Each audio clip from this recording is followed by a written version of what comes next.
Lesson 1. My toe is killing me. Welcome to Lesson 1. My toe is killing me. In this lesson, you'll hear a conversation between Paul and his physician, Dr. Martinson. Paul has hurt his toe, and he's really in a lot of pain. Listen to the dialogue and see if you understand all of the idioms that are used from the context. Let's start with just a few at first. Sorry you waited so long, Paul. I've been tied up all afternoon. What seems to be the problem this time? Doc, my toe's killing me. I think it's broken. Let's have a look. Oh, yeah, that's a beauty. You really did a number on that toe. How'd it happen? I was helping my brother move. I dropped a desk on my foot. Well, that's a surefire way to break some bones. Paul, didn't I see you last year for some sprained fingers? Yeah, I was trying to fix the toilet and got my hand stuck. I yanked it out and hurt myself. I'm still trying to live that one down. Well, Mr. Fix-It, you've really outdone yourself this time.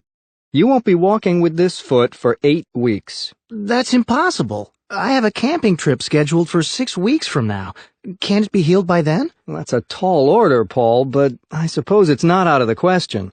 With a lot of rest now, and intensive physical therapy, you just may be back in the saddle again in 6 weeks.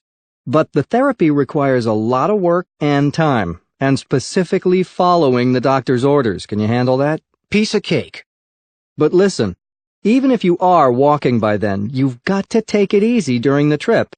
No climbing trees or jumping across streams or anything. You really need to baby this leg for a while. Sure thing. Well, Paul, let's get you bandaged up.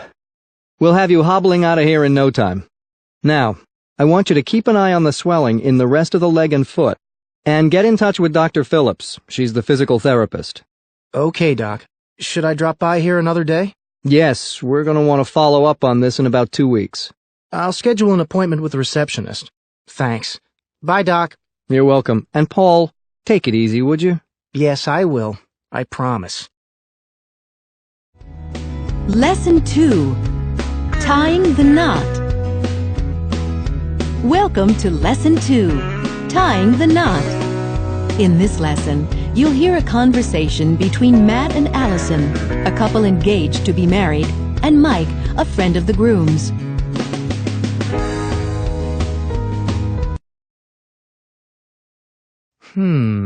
What's this card? Join us. Matt and Allison are tying the knot.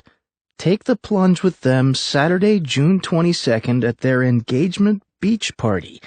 There'll be no chance to get cold feet at this sizzling hot summer party. Takes place at Turtle Beach. This party is no stuffy ceremony, so join in if you want to see the couple let their hair down one last time before the walk down the aisle. RSVP by Friday, June 15th. It'll be a blast.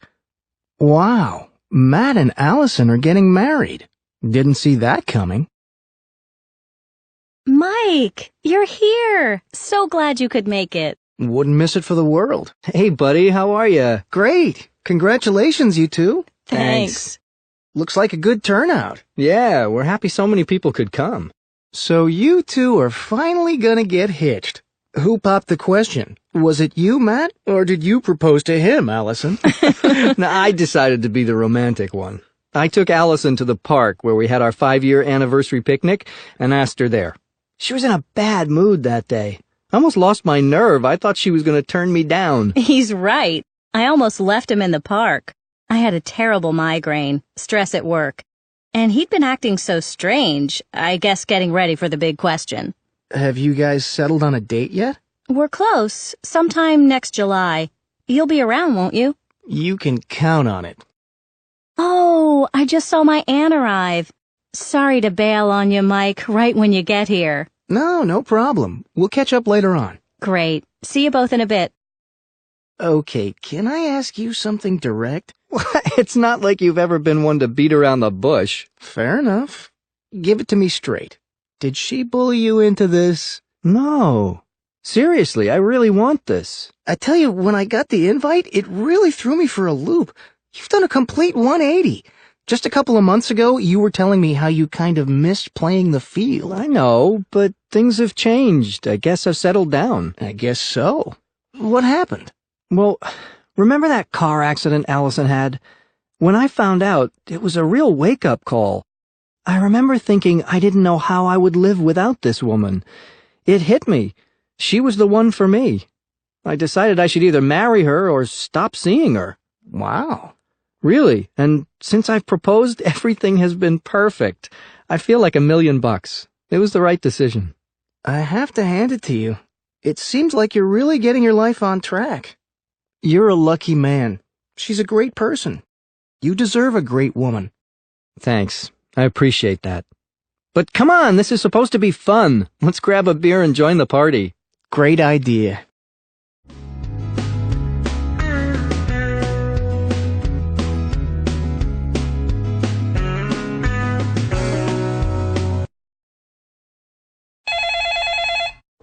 Hello? Hey, Giovanni. It's Bree. Hey. You know, Dad's birthday is coming up in 4 days. Oh, man, I almost forgot. It really sneaked up on me this year.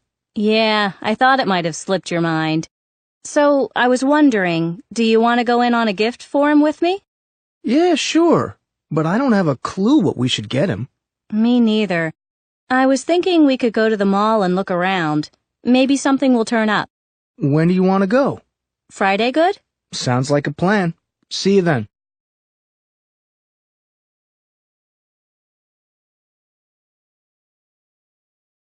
Got a gift certificate to a bookstore. Dad loves to read. He's a real bookworm. Yeah, we already thought of that. And Aunt Linda is on the case. Fine. Neckties?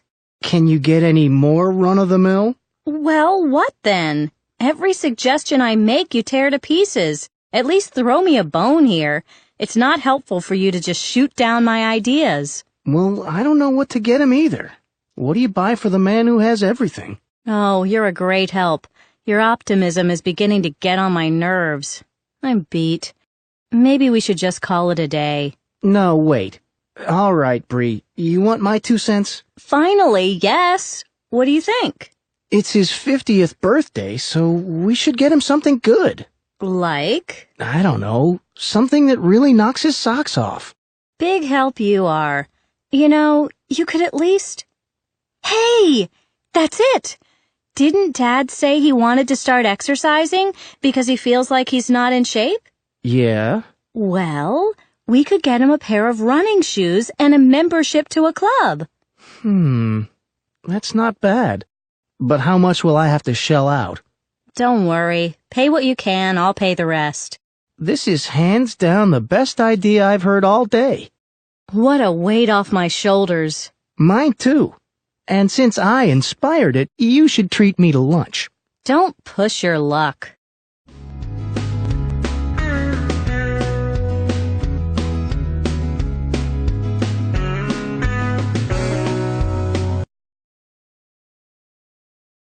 Don't we get off here? At this exit? Beats me. You said you had the directions covered. Yep, but I'm also driving right now. Just look in the glove compartment. I think I put them in there. They're not here. They should be. Let me see. Oh, man, I took them out to double-check something and forgot to put them back in. It must have slipped my mind. So we're lost? That's great. It's no big deal. We can call or ask someone for directions. This is typical. Why did you say you'd handle the directions if you weren't going to handle them? Look who's talking. The only reason I said I'd handle them is because I knew you couldn't be counted on. Me? You gotta be kidding. You're the one who doesn't give a damn about anyone around you.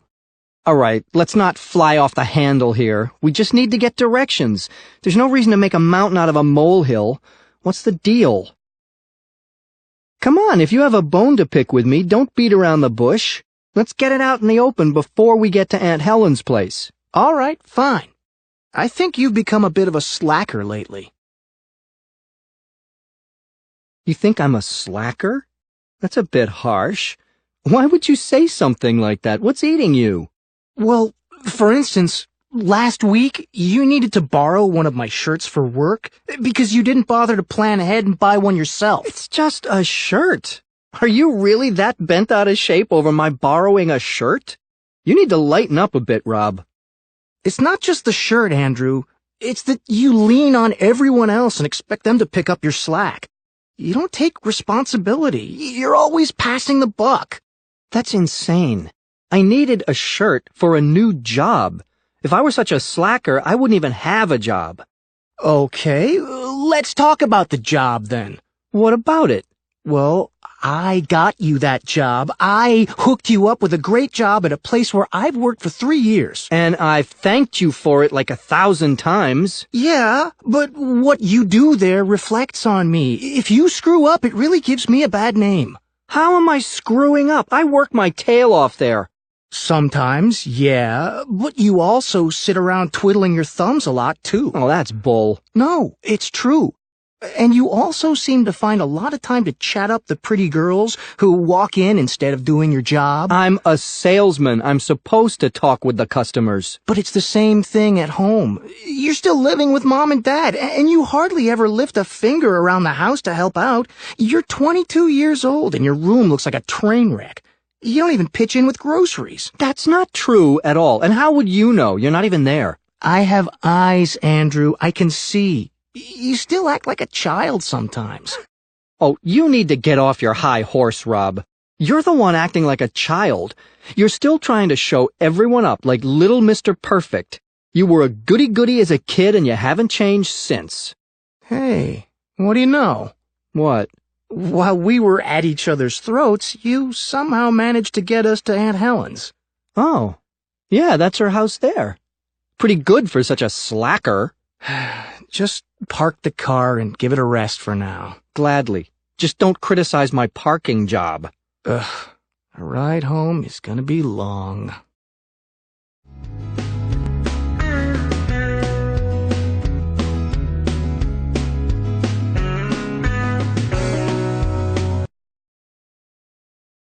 What a pain in the neck. It's like pulling teeth trying to get anything done with them. What? Who? The credit card company sent another bill to my old address. Not again. This is the third time. I thought we got things squared away after the last time I called. Now they're saying I have to cough up $150 in late fees. You're gonna call and get that ironed out, right? I don't know. I'm so tired of dealing with them. I think I might just bite the bullet and pay the late fee. Don't do that. That's not right. Call again and insist on talking to someone who can get it off your record. Dario, it's like flogging a dead horse. Every time I call, I get the same story. Address changed, everything should be fine. And if I ask to speak with a manager, I have to call back later because no one is there. Sounds like they're giving you the runaround. Just cancel the card and refuse to pay. Well, I will cancel the card, but if I don't pay, I'll have that on my credit record. If I were in your shoes, I'd call right now. Okay, fine. You'll see.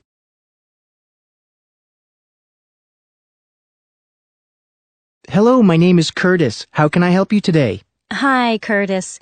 I got a bill saying that I owe late fees, but the problem is that your company keeps sending statements to my old address, so the payment is already late by the time I get them, and... Okay, let me just pull up your account. Just one moment. Okay, there we are. I see that your address is listed as 47 Maple Terrace. Yeah, that's my new address, but the statements are still being sent to the old one. Okay, let me just put through a change of address and we'll... No, Curtis, I've been down that road before. A few times, in fact. I really just want to have these late fees taken care of. Obviously, I shouldn't have to pay them. I understand, ma'am, but unfortunately, I don't call the shots in that area. Okay, then I'd like to talk to someone who does. All right, ma'am, if you'll just hold on... Oh, Curtis, please don't put me on hold. I've been trying to take care of this problem for weeks now, and I'm really at my wit's end. I need to speak to someone right now. I'm sorry, ma'am, but no one is available right now. If you'll just hold... Curtis, look, I don't mean to get on your case personally, but I feel like I'm just spinning my wheels every time I talk to someone in customer service. I'm very dissatisfied and I'm very frustrated. I've got a good mind just to cancel my card. I'm really sorry you feel that way, ma'am. You are a valued customer and— Curtis, please don't feed me that line. If I'm such a valued customer, why can't anyone take care of my problem? It really is beyond me how your company can call me a valued customer but continue to— Ma'am, I'm really sorry, but my hands are tied. If you'll just let me put you on hold or call back later, I'll be— Call back later? Are you out of your mind? Wait. You know what? I'm not going to take out my frustration on you. I know it's not your fault that you just work there, but I've really had it with your company. I'd like to go ahead and cancel my card. Okay, ma'am. I'm sorry to hear that, but I do understand. I'm going to transfer you to our cancellations department, so if you'll just hold on— Oh, for crying out loud!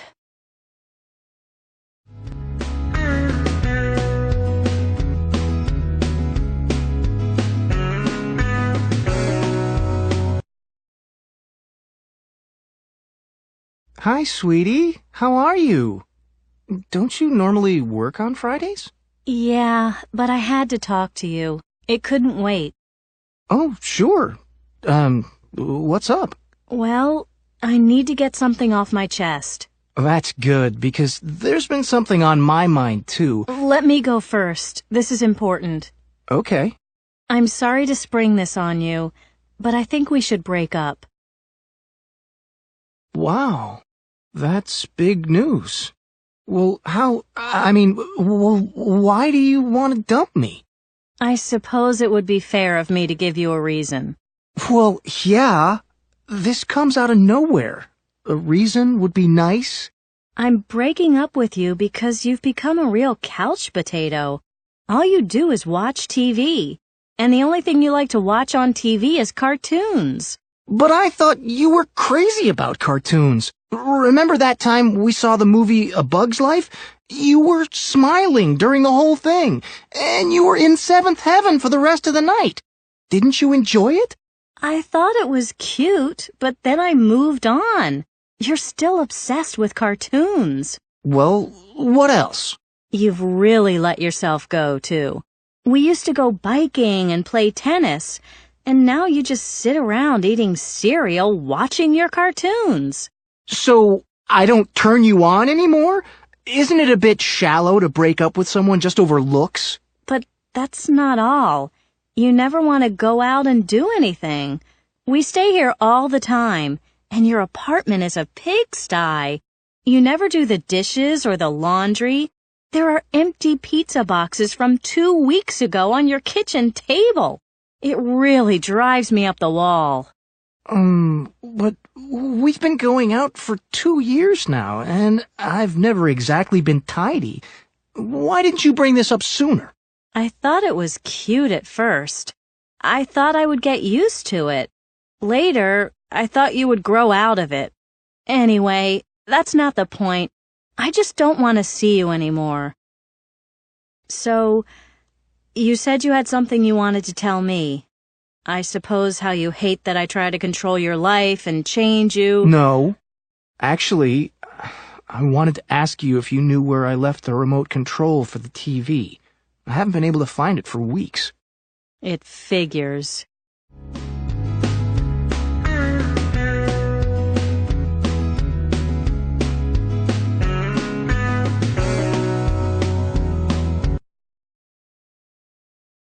Welcome to Now We're Cooking, where eating gourmet doesn't have to cost an arm and a leg. Each week we break down culinary masterpieces from world-famous chefs and take you step by step from choosing the right ingredients to serving them up. Today we've got a lasagna by our guest chef Vincent Charbel that will knock your socks off. I mean, it's really out of this world. Chef Charbel is here with us to share his recipe and teach us a few tricks of the trade. Welcome, Chef Charbel. Thank you for joining us.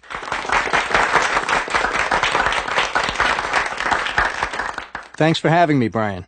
The lasagna we'll make today is your own recipe? Yes? And we'll make it all from scratch. Certainly, and all with fresh ingredients. That's really the secret to top-notch cooking. When did you first dream up this special lasagna? About 8 years ago. I was eating at a friend's party and realized how lifeless most people's lasagna is. I wanted a lasagna with zip, something that would stick to the ribs but wouldn't weigh you down. So I went home that night and baked about 15 trays of it until I came upon this recipe. Incredible! It took some time, but you really came up with something unique. Well, let's get started. As usual, here on Now We're Cooking, to prove that even amateurs can make meals to die for, we invite a member of our studio audience to lend a hand in the preparation of the dish. Today we have Beatrice from San Diego. Welcome, Beatrice. Hello. Are you ready? I'm really a terrible cook. That's why you're here, Beatrice, to show the world that you too can make exquisite food. Just give it your best shot. Okay, I'll try it. I guess the proof is in the pudding, or at least the lasagna in this case. That's right. Okay, let's take a short commercial break and then we'll pick up with our lasagna where we left off. Hello, welcome back to Now We're Cooking. During the commercial break, we mixed the cheeses and spices, boiled the noodles, and made a sauce from homegrown tomatoes. So now we're ready to put this baby together. I think I overboiled the noodles. No, Beatrice, you did fine. You caught them in the nick of time. Well, that brings up a good point. For lasagnas or any pasta dish that will be baked or reheated later, you want to undercook the noodles. This prevents them from getting soggy when you recook them later. Absolutely, Brian. So, let's get to it. You might notice that Beatrice has laid out the noodles flat while we were waiting to use them. This is so they don't dry in weird positions before we get a chance to put the lasagna together. Great. Now the rest of this is really a piece of cake. You said it. We're just going to put down a layer of noodles, then sauce, then cheese, and keep on like that till we fill the tray. Here, Beatrice, you try. Okay.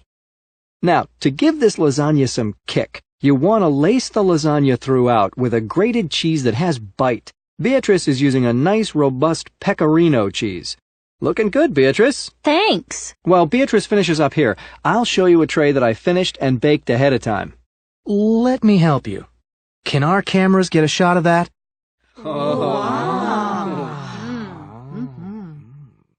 Now that's a lasagna you can sink your teeth into.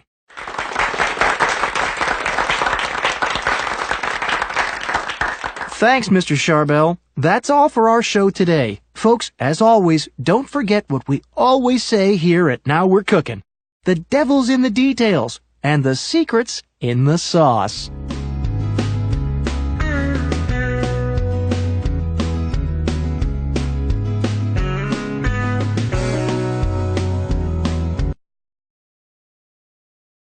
I'm so tired of shopping. Trying to find the perfect clothes for me out of the hundreds of things we've seen is like looking for a needle in a haystack. Oh, don't exaggerate. We haven't seen that much. Hey, look. That place looks nice. Let's check it out. I don't know. Those clothes in the window aren't exactly my cup of tea. Plus, it looks expensive. We'd probably have to pay through the nose for anything we find. Did you wake up on the wrong side of the bed this morning or what? Don't be such a wet blanket. You're the one who's always complaining about your clothes being out of style. I let you drag me out shopping so you can keep up with the trends, so this is all for you, not for me. Okay, you're right. We'll give it a try. Hey, look at this blouse. Do you want to try it on? Wow, it's a bit low cut, don't you think? And you can see right through it. Won't leave much to the imagination. I don't know. I think it might be kind of hot. Forget about it. I'm not wearing that in public. It would turn too many heads, and you know you're the jealous type. Well, in private then. Oh, just drop it. Okay. What about these pants? Those aren't bad. Wait, let me see the price. Right, just as I thought. Unless you want to cough up $150 for a pair of pants. I don't think so. All right. How about these jeans? Nice cut, basic, they don't cost an arm and a leg. Yeah, but they look like cheap knockoffs. If I'm going to wear bargain basement clothing, I want to be the only one who knows it. Oh, come on, these look fine. And besides, why do you give a darn what other people think? Didn't you always used to say that the clothes make the man? Well, now I'm reformed. I just throw on whatever's clean and out the door I go. Well, I like to make a nice impression, to come off as someone who cares about the way she looks. Speaking of which, check out these pants. They're really great. Yeah, but these pleats, all these pockets, they're a bit busy. I think they're unusual, really one of a kind. Why don't you just try them on? You might like them. Oh, all right. Hand them over. I'll try them on. Well, let's have a look. Can I see them on you? What do you think? I don't think they're me. I told you it would be impossible to find... I hate to burst your bubble, but those pants look great on you. They fit you like a glove. Why are you frowning? We finally found something that looks great. Now we have to find a top to go with it.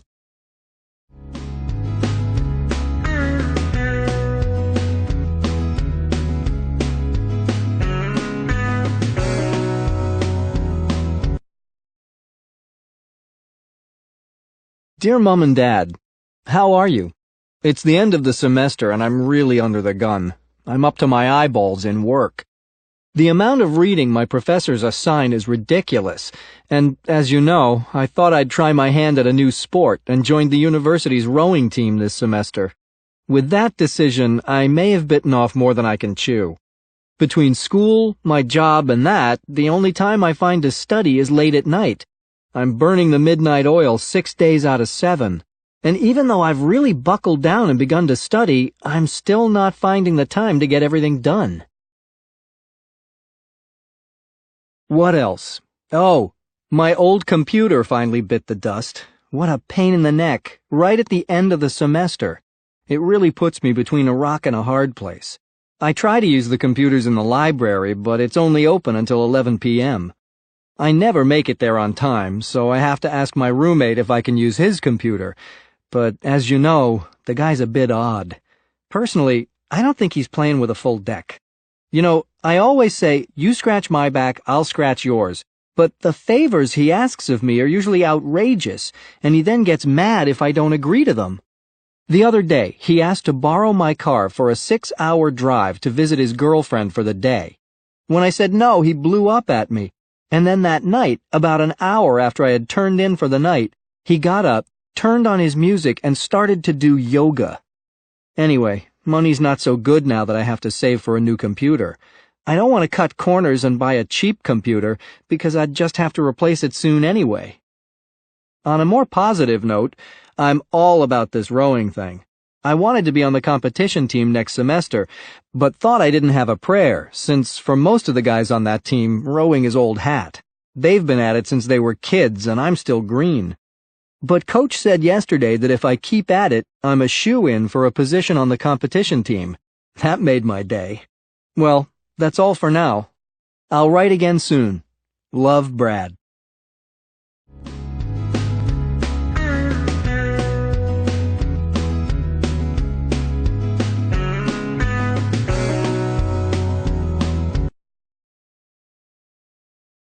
Hey, Alan. Long time no see. How's it going? Good. Just here getting the old ticker pumping. What about you? Same old, same old. Hey, I ran into your son Bobby the other day. Did he say Stacy's got one on the way? Sure did. About 4 months along with their second. They had a little girl about 1.5 years ago. Piece of work. I tell you, a chip off the old block. You don't say. How do you mean? Hard-headed, just like Bobby. And when she's up to something, she gets that same look in her eye Bobby used to get when he was a kid. It's really something else. So she takes after her father, huh? That'll give him a taste of his own medicine. All those years causing trouble in the neighborhood. Yep, time to pay the piper. I remember when my kids were that age. You've really got to be on the ball. Can't turn your back for a minute before they're already up to something. Yeah, don't keep up with them like I used to. 2 hours and I'm bushed. But I tell you, I'm having a blast being a grandfather. Not like with your own kids at all. For sure. You get to be a pushover without any of the guilt. Yeah, like the other morning, I was babysitting. Well, the girl got it in her head that she wanted ice cream at 9 a.m. She was set on it. At first I thought, no, Bobby'd have a fit. But then I thought, hey, it's not my kid. So I caved in and gave it to her. Ice cream for breakfast, can you believe it? Yeah, it's easy to buckle when it's your grandkids and not your kids. Sounds like she's got you wrapped around her finger. Yeah, I'm hooked when it comes to this grandfather business. Can't wait for the next one.